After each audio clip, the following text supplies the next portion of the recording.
So the next P I want to think about would be people. So there's two sides to this. People is like, what are the people we're going after? What are our target market? But also it's our own people and how are we coming across? So you think about like, what's the attitude of our people? A good way of envisioning this is back to that Southwest Airlines example. The average, Delta, United, whatever other airline, typically it's a little bit more stuffy of an environment, right? Like they're more proper. I guess you could think of it as just sort of like more of an upper crust type etiquette. Whereas Southwest really deliberately said, we want our people to be funny and have a lot of personality. Their employees are encouraged when they're doing the safety, they get on the intercom and they're doing the safety demonstration.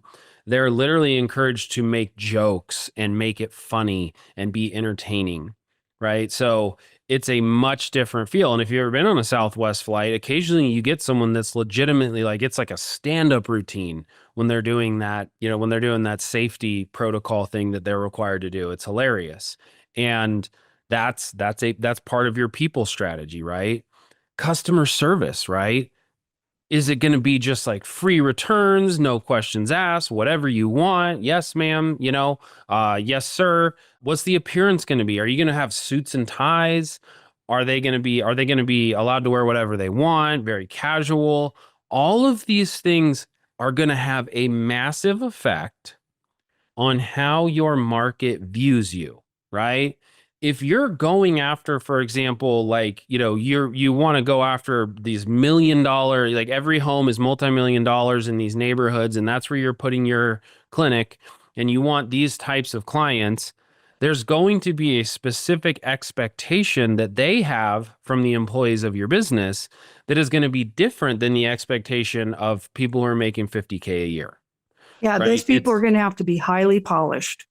Highly Yes. polished. They're going to have incredible vocabularies. They're going to be very professional, very, very witty, light on their feet. A Yeah.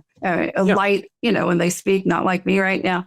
But yeah, you want to think like even in fast food, there are companies that have the perception, how the public perceives the company and perceives their staff. If you wanted to say in fast food, where are you going to get the friendliest staff? Automatically, there's a couple of places. Chick-fil-A, those staff will bend over backwards for you. They are so nice. Here in Texas, we have Whataburger. And generally, when you go to a Whataburger, they are super friendly, like anything you need. They even spend extra money on those little bullhorns that you have to talk into. And if it's not working, their company policy is to send someone outside. It doesn't matter how hot it is that day. They have these special umbrellas. They strap them on the back and they will take your order because it's not working because they want to make sure you hear them.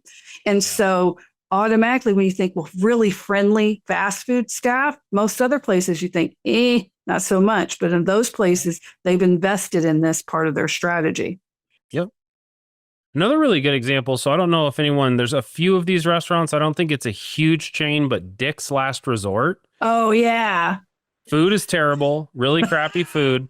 But like this business does really well. People love to go to this restaurant, and the waiters and waitresses, I guess we call them servers now in today's day and age. They are supposed to insult everyone, make fun of you. They put the dunce cap on you. They're drawing penises on, like they're completely inappropriate, but Mean. that's the They're mean experience. spirited. And I don't know why people like it. See, I would never go there because I would cry.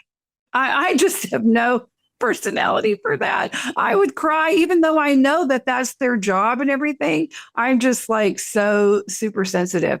But there are people who love it. They just love to get roasted. Yeah. Yep. And that's a strategy, right? It's not that Yep. it's not like everybody always defaults to like this concept for their people is like, we treat our patients like family. We Mm. go above and beyond. We love our patients. Like, okay, how? How are you doing what Southwest did compared to United Airlines? Right? What how are you actually doing that? And the reality is if that's all you can come up with is we treat our patients like family, what that probably means is we treat our patients exactly the same as everyone else treats their patients because that's what everyone says.